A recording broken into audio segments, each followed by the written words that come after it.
제가 신학 수업을 마치고 전임 전도사로 나가서 봉사하는 교회에 안수 집사님 부부가 있었습니다. 남편이 자동차 계통의 중소기업의 간부 사원입니다. 근데 그 회사에 그 안수 집사님뿐만 아니라 훨씬 더 젊은 그 교회 집사님 한 분이 또 직원으로 일하고 있었습니다. 같은 기업에서 그 사업소에서 열심히 일하는데 어느 날 보니까 회사가 부도가 났어요. 어쩔 수 없이 두 분이 다 회사를 물러나게 됐습니다. 이제 나이가 40대 후반, 50이 채 안 된 나이인데 걱정이 많습니다. 쉴 수는 없고 당연히 직장을 구해야 됩니다. 그 부인 집사님은 열심히 요선교회도 봉사하고 또 1년에 한 번 아니면 2번 새벽 기도에 빠지는 그렇게 또 기도하는 집사님이었고 오후 예배 시간에 찬양팀에 속해서 찬양을 또 함께 인도하는 그런 집사님 가정이었어요. 모두가 다 저 가정 직장을 구해야 되는데 이렇게 마음을 먹고 있는 찰나에 몇 개월 지나서 드디어 그 안수 집사님이 직장을 구했다는 소식이 들려졌어요. 어떤 직장에 들어갔을까 참 궁금했는데 알고 보니까 같이 퇴직한 그 직원이었던 젊은 집사님이 자금을 투자해서 자영업을 시작했는데 그 자영업 직장에 직원으로 취직을 했어요. 갑자기 하루아침에 이게 자리가 뒤바뀐 겁니다. 그 모습을 보면서 저도 마음이 좀 약간 철렁하고 불편했고 모든 교우들의 마음도 저 오래 갈 수 있을까 이런 염려하는 마음이 들었어요. 하지만 한 달, 두 달, 1년 또 그 교회를 떠나올 때까지 그 집사님의 모습, 안수 집사님의 모습은 자기를 비참하게 여기거나 신세 한탄을 하지 아니하고 주어진 직장에서 열심히 직원으로서 일하는 그 아름다운 모습을 목도할 수 있었습니다. 오늘 하나님 주신 1절 말씀, 상반절 말씀을 보십시오. 하나님의 사람 바울 성도는 현재를 비참해하지 않습니다. 부형들아, 내가 지금 여러분 앞에서, 이게 지금 현재, 부형들아, 내가 지금 여러분 앞에서. 이 상반절 말씀에 보면 바울은 자기 동료 유대인들을 지금 앞에 놓고 자기를 죽이려고 하고 위협하고 있는 많은 유대인들 앞에서, 동족들 앞에서 이 이야기를 하면서 매우 정중하게 높임말을 써서 그들을 부르고 있습니다. 우리 성경에 부형들아 또 여러분 이런 말이 나오는데 이 말을 풀어서 쓰면 지금 사람들, 형제들 그리고 아버지들아 이런 뜻입니다. 이렇게 바울은 자기를 죽일 듯이 달려들고 있는 동족 유대인들 앞에서 사람들이요 또 형제들이요 나보다 연배가 높은 존경스러운 아버지들이요 라고 이렇게 그들을 향해서 말하고 있습니다. 하지만 이 동료 유대인들은 바울을 도저히 용납할 수가 없습니다. 너는 유대인으로 우리가 인정할 수 없다. 그래서 바울을 죽이려고 위협하는 바로 그런 사람들입니다. 이유가 뭘까요? 그 이유는 두 가지인데 앞부분에 나옵니다. 여러분 21장 27절, 28절 말씀에 그 이유가 나옵니다. 성경 앞으로 오셔서 사도행전 21장 27절, 28절입니다. 그 이래가 거의 참에 아시아로부터 온 유대인들이 성전에서 바울을 보고 모든 무리를 충동하여 그들을 붙들고 외치되 이스라엘 사람들아 도우라. 이 사람은 각처에서 우리 백성과 율법과 이곳을 비방하여 모든 사람을 가르치는 그 자인데 또 헬라인을 데리고 성전에 들어가서 이 거룩한 곳을 더럽혔다 하니. 지금 이 유대인들이 바울을 볼 때 두 가지 면에서 도저히 바울을 용납할 수 없습니다. 28절의 앞부분에 보면 그들은 유대인들은 적어도 세 가지가 핵심 요소이죠. 우리 백성, 선민의식입니다. 그리고 하나님이 모세를 통해 주신 율법, 또 하나는 이곳, 성전입니다. 선민의식과 율법과 하나님이 이 예루살렘 여기에 지은 이 성전, 이것이 유대인의 자부심이고 핵심인데, 이 바울이라고 하는 사람이 어느 날 나타나더니 예수를 증거하면서 이 세 가지를 전부 다 비난하고 무시했다는 거예요. 바울은 말했습니다. 아브라함의 자손 우리 유대인들, 우리들도 혈통적으로 유대인인 것이 맞는데 이제는 하나님께서 온 인류를 하나님의 사랑으로 이끌어 들이시면서 예수 그리스도를 구주로 고백하고 예수님의 그 구원자 되심을 고백할 때 그들도 바로 영적인 이스라엘 하나님의 백성이 되게 하신다. 우리만 선민이 아니고 예수님을 고백하는 모든 자들이 하나님 앞에서 다 선택된 거룩한 백성이 되었습니다. 율법을 행함으로 구원이 완전해지는 것이 아니고 오히려 인간의 율법은 인간이 어쩔 수 없는 아주 악하고 타락된 존재라고 하는 육신의 모습을 드러내는 것이고, 구원은 하나님의 사랑을 드러내는 예수 그리스도 그분을 믿음으로 구원을 얻습니다. 성전은 손으로 지은 이 예루살렘 성전, 이것이 성전이지만 주님이 오신 이후에 성전이 개혁되어서 이제는 모든 사람들의 마음과 영 안에 하나님이 임재해 계십니다. 유대인들이 이 말을 들을 때 도저히 이해할 수 없고 용납할 수 없는 이야기였습니다. 이것 때문에 바울을 죽일 듯이 지금 덤비고 있는 거예요. 또 하나는 28절 하반절에 나온 것처럼 이 거룩한 성전에 헬라인을 데리고 들어와서 이곳을 더럽혔다.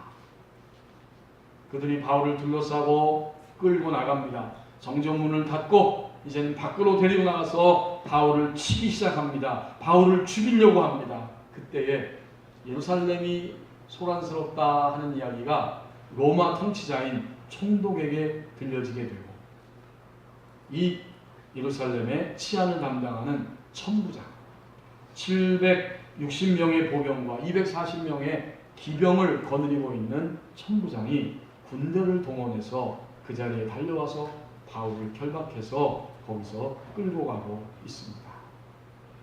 그때 바울은 천부장에게 요청합니다. 내가 당신에게 허락을 받아 이 백성들에게 이야기했으면 좋겠습니다. 이것을 좀 허락해 주십시오. 그 말을 들은 천부장이 바울에게 이야기할 기회를 줍니다. 여러분, 오늘 본문으로 다시 돌아와 보십시오. 이제 22장은 바로 그러한 배경하에서 바울이 자기를 둘러싸고 있는 유대인들 앞에, 동족들 앞에 하는 이야기입니다. 부형들아, 내가 지금 여러분 앞에서 지금 서 있다는 거예요.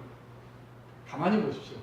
이 정도 되면, 이쯤 되면 바울이 하나님을 원망하거나 자기 신세를 한탄하거나 도대체 하나님이 하나님 나라를 위해 달려가는 나를 왜 이렇게 힘들게 하시느냐 하면서 회의 가운데 떨어질 수 있습니다.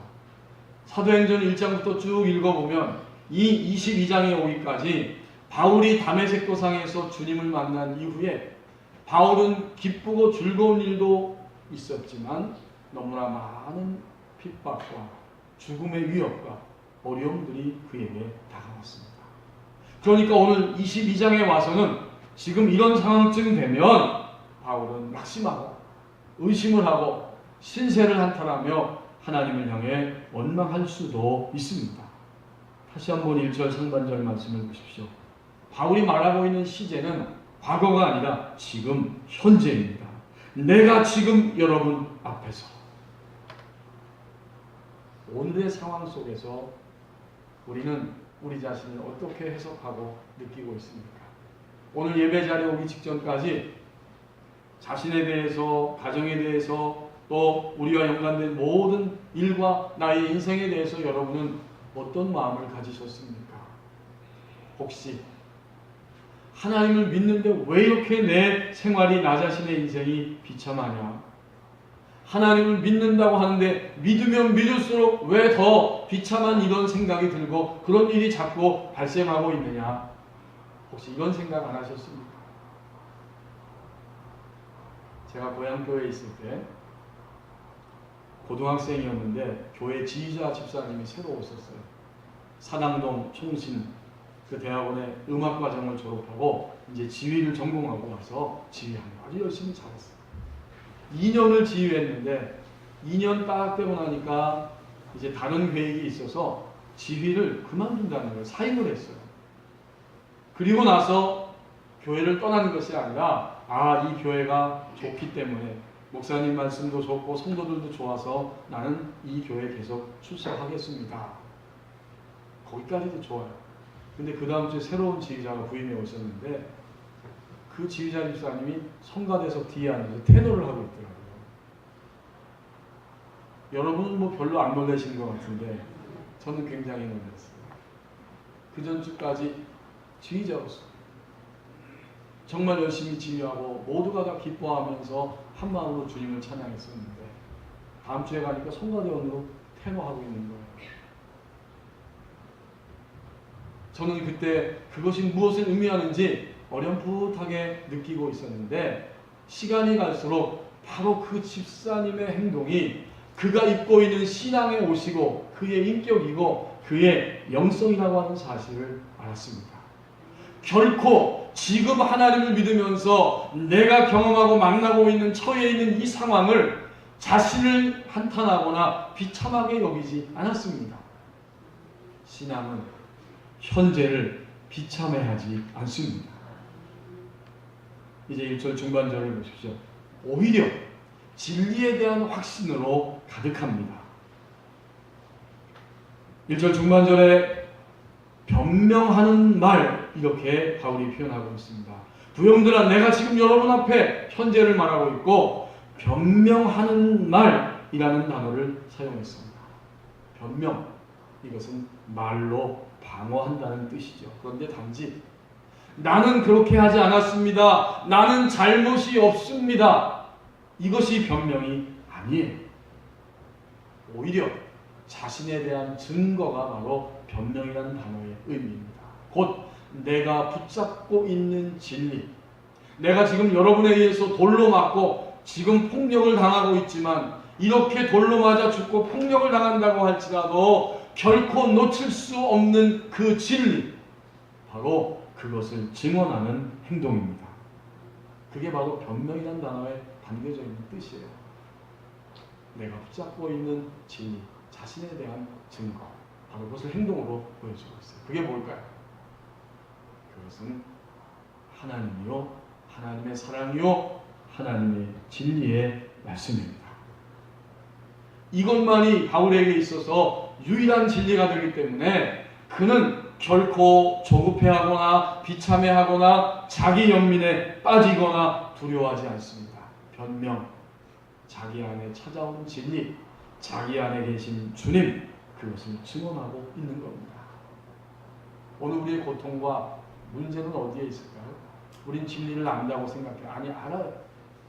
또 하나님이 살아계시고 우리가 하나님의 사랑 안에 있는 존재라고 하는 사실도 알 수 있습니다. 안다고 합니다. 그런데 막상 상황이 벌어지고 문제가 우리 앞에 딱 펼쳐지면 우리는 하나님의 사랑과 하나님의 말씀 진리를 자꾸만 옆으로 밀어버리고 맙니다.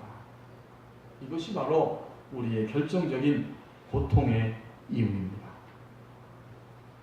어제 내가 하나님의 진리라고 깨달았다면 오늘 그 하나님의 진리를 우리는 붙잡고 있어야 영원토록 미래적으로도 어떤 상황에서도 하나님 말씀이 진리라고 하는 사실을 변함없이 붙잡고 그 말씀을 따라서 살아갈 수 있어야 됩니다. 얼마 전에 보니까 우리나라 서울과학고등학교 학생 2학년, 3학년 학생 6명이 국제 수학 올림피아드 20세 이하의 학생들 전 세계에서 모여서 누가 수학을 제일 잘하는지 한번 겨뤄보자 하는 그 대회가 있었는데 거기에 나가서 우리나라 학생들이 단체로 우승을 했습니다. 참 자랑스러운 거예요. 그 뉴스를 들으면서 수학적 진리라고 할지라도 수학적 진리도 시간과 공간을 초월해서 세계 어느 나라에서 그 수학이 적용된다고 할지라도 그것은 항상 진리인데 수학적 진리도 진리인데 하나님과 하나님의 말씀과 하나님의 사랑이라고 하는 것, 우리가 그것을 믿는다고 하는 것은 가장 완벽하고도 유일한 진리입니다. 그 생각이 들었어요. 하지만 우리는 진리라고 여기고 고백했지만 조금만 내 기분이 상하면, 조금만 내 생각과 다르고 내가 이해가 안 되는 일들이 내 앞에 다가오면 우리는 금방 그 진리를 옆으로 제껴버리고 말합니다. 이것이 바로 우리의 삶의 커다란 고통의 원인입니다. 반면에 본문에 등장하는 이 바울 성도의 모습을 보십시오. 여러분, 바울과 바울 성도는 같은 사람이지만 뉘앙스는 완전히 다릅니다. 바울이라고 말할 때는 옛날에 위대한 하나님이 썼던 위대한 인물이라고 우리는 생각하지만 바울 성도라고 이야기할 때는 바로 우리 자신입니다. 성경은 그래서 영원토록 하나님의 말씀입니다. 오늘 바울 성도가 이렇다는 것을 하나님이 2017년 8월 셋째 주일 아침에 우리에게 지금 보여주고 있는 거예요. 우리가 바로 바울 성도의 자리에 지금 있는 겁니다. 바울 성도는 동료 유대인들에게 오해를 받고 더 나아가서 폭력을 당하고 죽음의 위협을 받는 상황 앞에서도 하나님의 말씀이 진리, 하나님의 사랑이 유일하고 완벽한 진리입니다. 이 진리에 대한 확신으로 가득 채워져 있는 모습을 오늘 우리에게 보여줍니다. 여름철이 되면 여러분 물병을 많이 들고 다니시죠? 물론 덥기 때문에 물병을 이렇게 들고 다니기도 하지만 사실은 물이 몸에 좋다. 물만 잘 마셔도 몸이 건강을 유지할 수 있다. 아마 이런 생각들 때문에 물병을 많은 분들이 자주 들고 다닙니다. 우리 교회도 보면 새벽 기도회든 난예배든 언제든 교회 오실 때마다 물 들고 와서 저처럼 이렇게 마시는 분들이 종종 있습니다.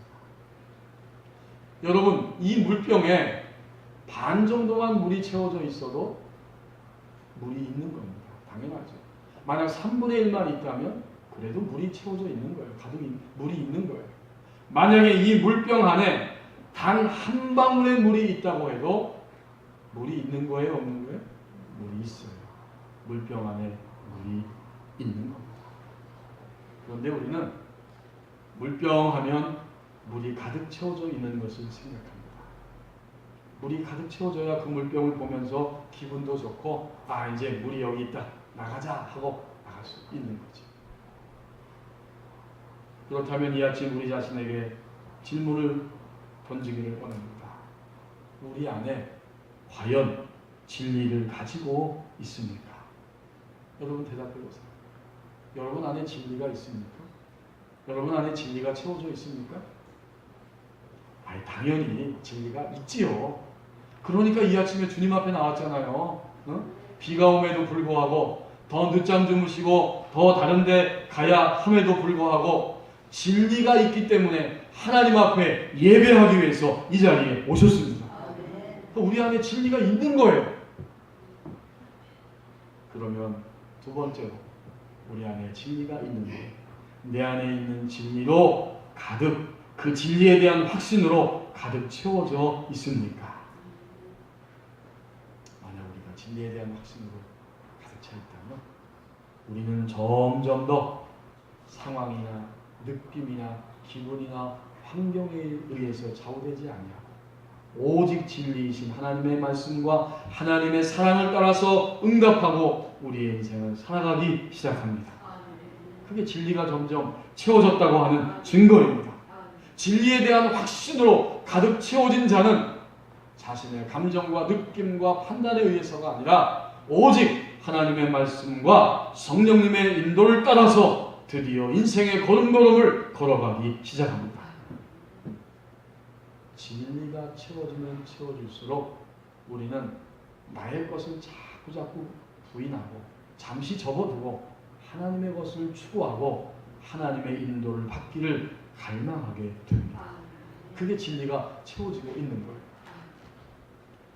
초대교회의 유명한 신학자요 또 신앙의 인물이었던 오리게네스가 있습니다. 이제 그 로마가 통치하는 시대에 박해가 점점 심해지는데 어느 날 로마의 군인들이 자기 마을에 지금 오고 있다 하는 소식을 들었어요. 그렇다면 내가 당장 뛰어나가서 신앙을 증거하고 내가 순교를 해야겠다 결심을 했어요. 하지만 그의 어머니가 그걸 알고 오리게네스의 옷을 전부 다 감춰버렸어요. 여러분, 옷도 안 입고 나갈 수는 없잖아요. 그게 결국 순교할 기회를 놓쳐버리고 말았어요. 그러나 시간이 흘러서 로마의 황제 데키우스라고 하는 이 황제, 249년부터 251년까지 통치한 이 데키우스 시대에 결국은 신앙에 의해서 감옥에 갇히게 되고 거기서 고난을 받다가 순교하게 되었습니다. 오리게네, 그의 인생 가운데 하나님의 사랑, 하나님의 말씀, 이것만이 유일한 진리이고 그래서 그 말씀을 따라 사는 것이 나의 인생의 전부입니다. 이 진리에 대한 확신으로 가득 차 있던 사람이었습니다. 신앙은 진리에 대한 확신으로 가득합니다. 이제 1절 끝부분입니다. 하반절 말씀을 보십시오. 내게 허락된 오늘 바로 신앙의 전성기를 산다고 말씀합니다. 여러분 1절 말씀 앞에서부터 쭉 보세요. 부형들아, 내가 지금 여러분 앞에서 변명하는 말을 들으라. 뭐라는 겁니까? 어디에 강조가 있습니까?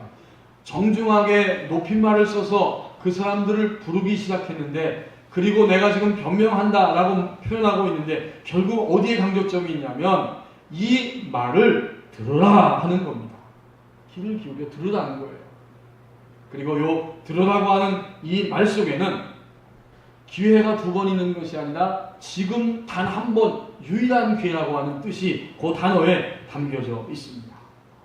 대적하는 동료 유대인들을 향해서 아주 적극적으로 간절한 열망을 품고 나를 통해서 지금 여러분을 살려주시기 위해서 다가오시는 하나님의 말씀을 들어야 합니다. 이 간절한 열망이 담긴 이 단어가 바로 들으라 하는 이야기입니다. 한 3년 전에 우리 교회가 평북노회죠. 그리고 우리 시찰은 서시찰입니다. 이 같은 지역 안에 서시찰 안에 있는 어떤 목사님이 저를 만나더니 이 목사님 이제 시간도 흘러갔으니까 노회에서 활동도 하시고 좀 시찰에서도 좀 일을 좀 하십시오. 저는 지는 해이지만 목사님은 뜨는 해입니다. 저한테 그러는 거예요. 그때 제 나이가 51살이었고 그 목사님은 이제 60대 초반 넘어 중반으로 가고 있으니까 지는 해고 뜨는 해, 그거 아주 그럴듯한 말이에요. 그게 맞는 말입니다. 제가 그 말 듣고 씩 웃었어요. 하지만 가만히 생각해 보니까 나이에 의해서 그리스도인의 삶, 그리스도인의 신앙은 나이에 의해서 좌우되는 뜨는 해 지는 해가 결코 아닙니다. 하나님을 믿는 우리의 신앙은 나이에, 육신의 나이에 의해서 좌우되는 것이 아니에요. 오히려 우리가 주님을 믿고 매일매일 생활 속에서 주님을 느낄 수 있고 주님의 이름을 부를 때마다 주님의 임재 안에 들어갈 수 있고, 그래서 주님의 말씀이 진리이고 유일한 사랑과 진리임을 알고 그 말씀을 따라서 나는 응답하며 살아갑니다. 이렇게 될 때 그것이야말로 진정으로 신앙의 삶을 살아가고 있는 모습입니다. 그리고 그게 뭐예요? 그런 모습이 바로 신앙의 전성기입니다. 전성기가 따로 있는 게 아니에요. 오히려 육신의 나이는 문제가 아닙니다. 우리 속사람의 나이가 더 심각한 문제입니다. 아무리 교회 발을 들여놓고 시간이 오래가고 세월이 오래갔지만 그의 영혼을 쳐다보면 아직도 갓난아이예요. 심지어는 직분을 갖고 저같이 목회자가 되었어도 그 영이 어리기 때문에 하나님의 말씀을 알아듣지 못하고 내 고집과 나 자신의 모든 것에 관심사가 집중되어 있습니다. 이것은 너무나 그의 영혼이, 그의 영이 어리다고 하는 증거입니다. 모든 것이 다 나를 중심으로 돌아간다고 생각하고 있어요. 내게 안 맞으면 다 틀린 겁니다. 내게 맞으면 다 맞는 거예요. 이게 얼마나 영적으로 영의 나이가 어린지 몰라요. 시간이 지나면서 더 주님의 사랑을 많이 느끼고 시간이 지나면서 성령님의 인도하심을 더 재빠르게 알아차리고 금방금방 내 육신적인 것들을 바로 처리하고 그냥 내던져버릴 수 있는 그런 일들이 끊임없이 일어난다면 그것이야말로 계속해서 그 성도의 삶이 가득가득 채워지는 전성기요 최상의 전성기를 향해 가고 있다고 하는 증거입니다. 언젠가 그렇게 살아가다가 오늘 그리고 내일 끊임없이 우리 미래를 향해 그렇게 살다가 이 땅을 떠날 때쯤 되면 최고의 전성기를 맞이하다가 주님 품에 안기는 것이 그리스도인의 삶입니다. 내게 허락된 오늘은 바로 그런 신앙의 전성기를 살아가는 날들입니다. 자, 오늘 여러분 바울의 모습을 분명히 보십시오. 위협과 폭력과 또 많은 곤란함이 있는 그런 상황이지만 바로 그 현장 앞에서 하나님의 사랑이 유일한 진리이고 하나님의 말씀이 유일한 진리이기 때문에 그것을 따라간다고 하면서 내게 오늘 나를 통해서 들려주시는 이 말씀을 여러분은 들어야 합니다. 이 간절한 마음을 가지고 지금 뜨거운 마음으로 자기의 동족들을 향해 외치고 있습니다. 그는 진정으로 그날 최고의 전성기를 살고 있다는 증거입니다. 1930년대 하나님의 말씀을 중국 땅에서 열심히 증거하고 뿌리고 전 세계에 많은 영적인 영향력을 미쳤던 그 워치만이라고 하는 분이 간증하는 이야기가 있습니다. 어느 날 그도 우리와 같이 육체를 입었기 때문에 몸이 몹시 아파서 그 위층 다락방에 누워 있었습니다. 이게 1930년대 이야기죠. 중국 땅. 이제 그 믿음의 형제 가운데 의사가 와서 열을 재보고 맥박을 딱 만져보았더니 열은 높고 맥박은 점점 더 빨리 뛰고 있는 겁니다. 그날만 아픈 게 아니에요. 그 형제가 오기 전에 수일 동안 너무너무 아파가지고 내가 이제 이러다가 죽는 것이 아닌가 거의 죽음 직전까지 왔습니다. 그날 밤에 하나님 앞에 간절히 기도했고 그 하룻밤 지나고 나서 이튿날 오후에 주님이 이 워치만에게 말씀을 주셨다는 거예요. 기도 가운데 주님이 말씀을 주셨는데 로마서 8장 11절 말씀을 마음에 주신 겁니다. 예수를 죽은 자 가운데서 살리신 이의 영이 너희 안에 거하시면 그리스도 예수를 죽은 자 가운데서 살리신 이가 너희 안에 거하시는 그의 영으로 말미암아 너희 죽을 몸도 살리시리라. 몸이 엄청 아픈 그날 오후에 주님이 딱 그 말씀을 이 워치만에게 주셨어요. 얼마나 감격스럽습니까? 이제 나는 이 말씀을 받았으니 살았다. 오늘 밤에는 틀림없이 잠을 자고 편안하게 될 것이다. 이렇게 생각했는데 웬걸 그날 밤은 더 죽도록 아팠습니다. 더 고통스러웠습니다. 도저히 이해가 되지를 않는 겁니다. 열은 더 납니다. 그날이 바로 그날이 그 형제가 와서 다시 맥박을 그리고 열을 재고 맥박을 짚어보니까 더 높고 더 빨리 뛰는 거예요. 그때 이 워치만이의 마음 가운데 워치만이 표현대로 하면 사탄이 매우 분주하게 자기 앞에 드나들었다고 고백합니다. 그는 다가와서 이야기합니다. 아주 그럴듯한 이야기를 합니다. 하나님은 내가 살아날 것이라고 약속했지만 봐라 내가 어디 살아있느냐. 넌 살지 못하고 죽을 거다. 여러분 성경이 증거하고 있고요. 교회 역사가 증거하고 있고 많은 신앙인들이 증거하면서 동시에 오늘도 영성의 삶을 살아가는 그런 분들이 하는 이야기 있습니다. 인간의 의식 안에는 선한 영도 오고 악한 영도 온다. 맞는 이야기지? 성경도 말하고 있잖아요.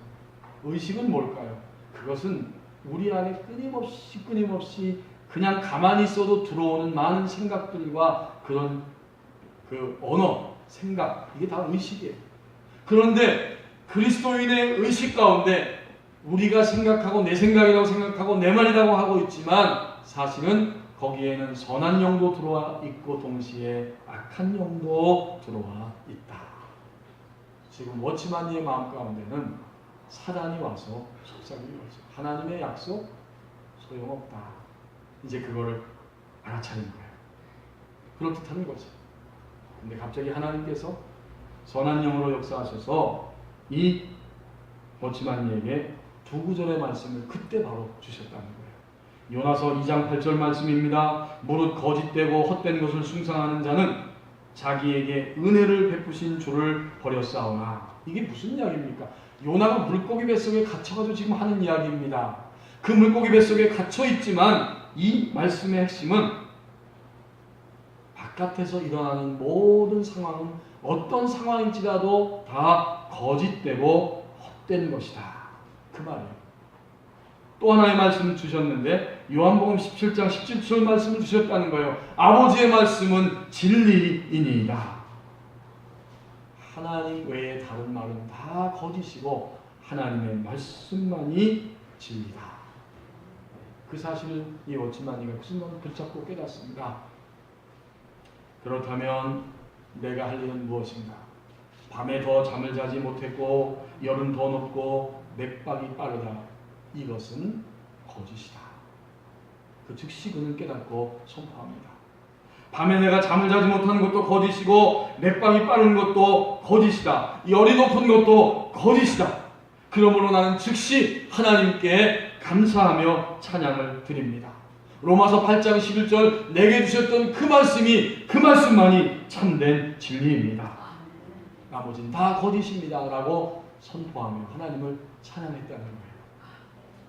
그리고 나서 시간이 흘러서 오후가 되고 저녁때가 됐는데 열이 내려가기 시작하고 맥박이 정상으로 돌아오기 시작하고 드디어 그 밤에 아주 편안하게 잠을 잘 수가 있었다는 고백입니다. 워치마니는 이렇게 이야기합니다. 믿음이 산을 옮긴다. 하나님의 말씀만이 참되다고 하는 사실을 믿는 것이다. 신앙이라는 것. 오늘 바울 사도의 모습, 바울 성도의 모습.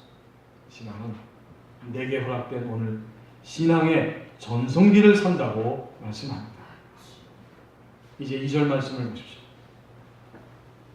예수님께 복종시키려는 열망을 드러낸다고 말씀합니다. 바울이 말을 막 시작하자마자 그 혈기가 가득했던 동료 유대인들이 말을 막 시작하는데 갑자기 찬물을 끼얹은 것처럼 조용해졌습니다. 2절에 나오죠. 그들이 그가 히브리 말로 말함을 듣고 더욱 조용한지라. 왜 그랬을까요?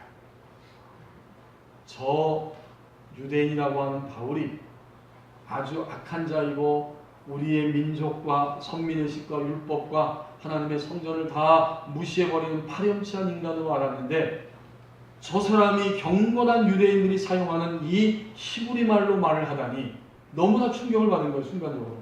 그래서 그만 찬물을 확 끼얹은 것처럼 조용하게 된 겁니다. 이게 뭘까요?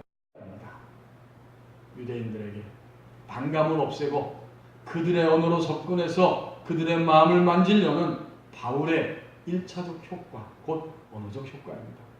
하지만 2차적 효과, 그것이 바로 바울의 중심, 바울의 속마음인데 어찌하든지 동료 유대인들을 예수 그리스도의 이름으로 구원하여서 그들을 주님께로 접붙임해서 그들을 예수님께로 이끌려는 간절한 열망, 간절한 소원, 이것이 바로 바울의 속마음입니다.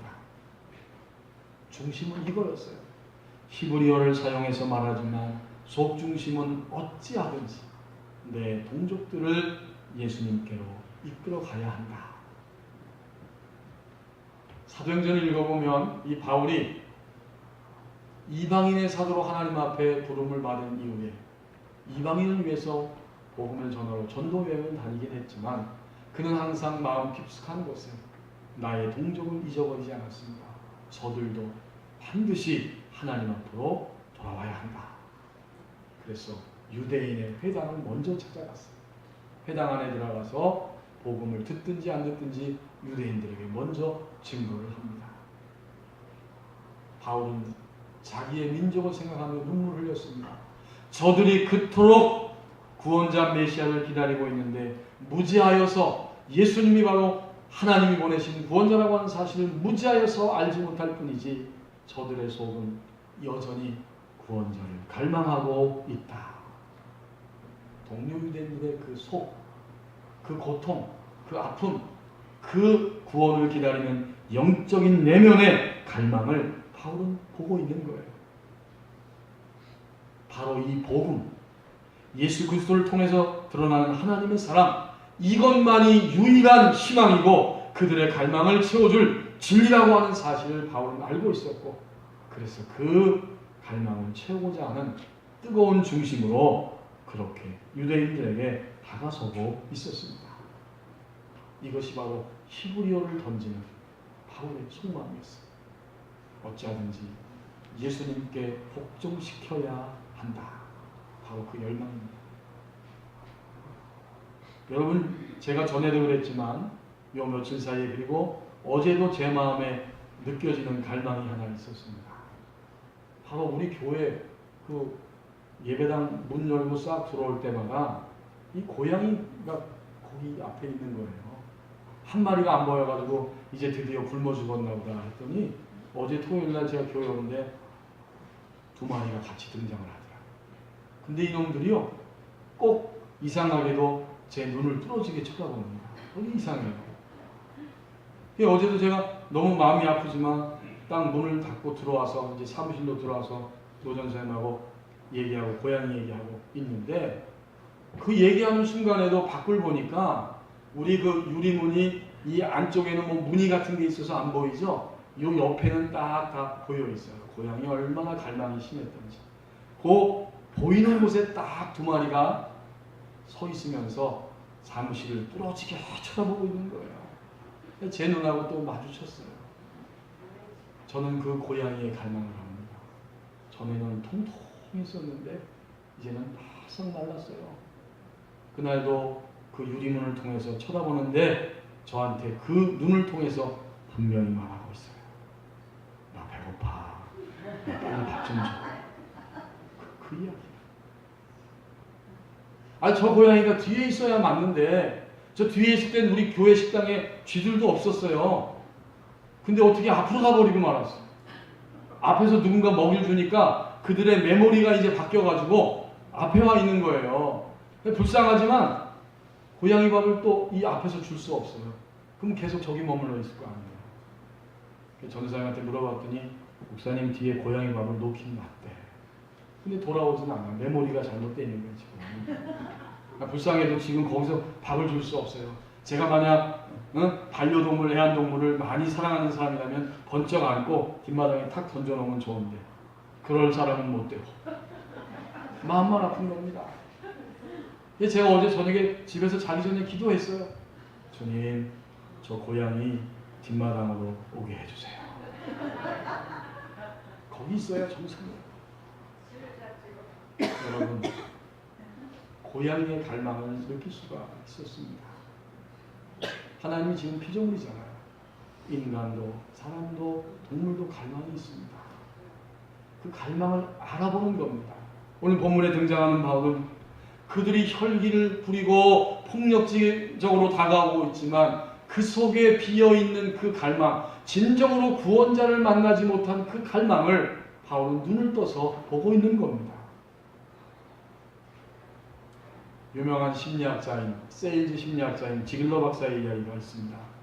어느 날 길을 가다가 거지를 만났습니다. 근데 그 거지는 바닥에다 연필을 쫙 풀어놓고, 연필을 놓고 1달러라고 그 가격표를 써놓은 다음에 그리고선 구걸하는 거예요. 얼핏 보기에는 연필 파는 것 같지만 모든 사람들이 다 압니다. 저 사람은 구걸하고 있다. 그래서 계속 돈을 던져주고 가는 겁니다. 지글러 박사도 그날 그 돈을 거기다가 딱 던져주고 지나갔어요. 하지만 가다가 다시 이상하다 싶은 생각이 들어서 돌아서서 거지에게로 돌아왔습니다. 그리고 연필을 집어들면서 이렇게 말을 했습니다. 내가 이제 연필을 받았으니 당신도 나와 같은 사업가입니다. 그리고 그 자리를 떠났습니다. 오랜 시간이 흘렀습니다. 어느 날 멋진 신사가 이 지글러 박사를 찾아왔습니다. 그리고 그렇게 고백합니다. 나는 항상 그 자리에서 연필을 팔고 있었지만 다만 사람들은 내게 돈을 주고 갔지 결코 연필을 가져가지는 않았습니다. 그때 나는 내가 어쩔 수 없이 거지 인생이고 거지인 줄만 알았습니다. 바로 지글러 박사가 그 연필을 집어들었던 그 사람이었습니다. 이어서 그는 고백합니다. 하지만 그날 당신은 달랐습니다. 되돌아와서 연필을 들면서 내게 했던 말 나는 아직도 생생합니다. 너무나 감동적이었고 이제 제 마음에 나도 사업가가 되겠다고 하는 결심이 생겼고 그날 이후에 땀을 흘리고 수고하고 노력해서 오늘의 자리에 올 수가 있었습니다. 당신의 말 한마디가 나의 인생을 바꿔놓았습니다. 일평생 거지로 살 수밖에 없는 거지의 모습으로 살지만 결코 그렇게 살고 싶지 않은 그 사람 안에 있는 갈망을 채워준 한마디를 이 지글러 박사가 던진 겁니다. 여러분, 이 지구촌에 거하는 모든 사람들은 이 땅을 떠날 때까지 누구든지 예외 없이 딱 두 가지 일을 꼭 해야 됩니다. 먼저는 예수님을 만나고 예수님을 믿는 겁니다. 그리고 나서 예수님께 점점 복종하는 삶을 살아가게 되고 복종하는 삶을 살면서 드디어 아직까지도 주님께 오지 아니한 그 사람들, 그들을 예수님께 복종시키는 그 일을 위해서 살아가야 합니다. 신앙은 예수님께 복종시키려는 열망을 드러낸다고 말씀합니다. 제가 고향교회 다니면서 중학교 3학년 때 사춘기 때입니다. 너무 고민도 많고 저희 집도 어렵고 힘듭니다. 그런데 또 중학교 3학년 회장도 맡았어요. 주일날 아침 일찍 8시 반까지 9시 예배니까 예배당 안에 딱 도착하기 위해서 열심히 달려왔는데 앞마당에 들어서니까 그 담임 목사님이 저 층계에서 쭉 내려오시는 거예요. 제가 어떻게 했을까요? 목사님 안녕하세요 인사했죠. 목사님도 저를 보면서 반갑게 맞아주시면서 그래 어서 와라. 근데 그래 어서 와라 이 말을 듣고 목사님의 얼굴을 쳐다보는 순간 제 안에 있던 그런 곤고함과 답답함과 근심과 두려움과 이런 염려들이 일순간에 싹 사라졌습니다. 그게 뭘까요? 그 목사님이 그 시간 그 자리에 서기까지 그 목사님이 입고 있는 신앙의 옷입니다.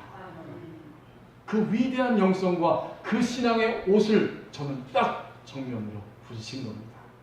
여러분, 오늘 우리는 다 옷을 입고 있습니다. 이런 옷도 있지만 교회 안에 들어오기 시작한 때부터 지금까지 이 시간까지 신앙의 옷을 내가 어떤 사람이라고 말하지 않아도 다 각자 신앙의 옷을 입고 있습니다. 현재를 비참해하지 않습니다. 진리에 대한 확신으로 가득합니다. 내게 허락된 오늘 신앙의 전성기를 산다고 말씀합니다. 예수님께 복종시키는 열망을 드러낸다고 말씀합니다. 바울 성도가 입고 있는 그 신앙의 옷, 마침내 오늘 우리도 그 옷을 입어야만 합니다.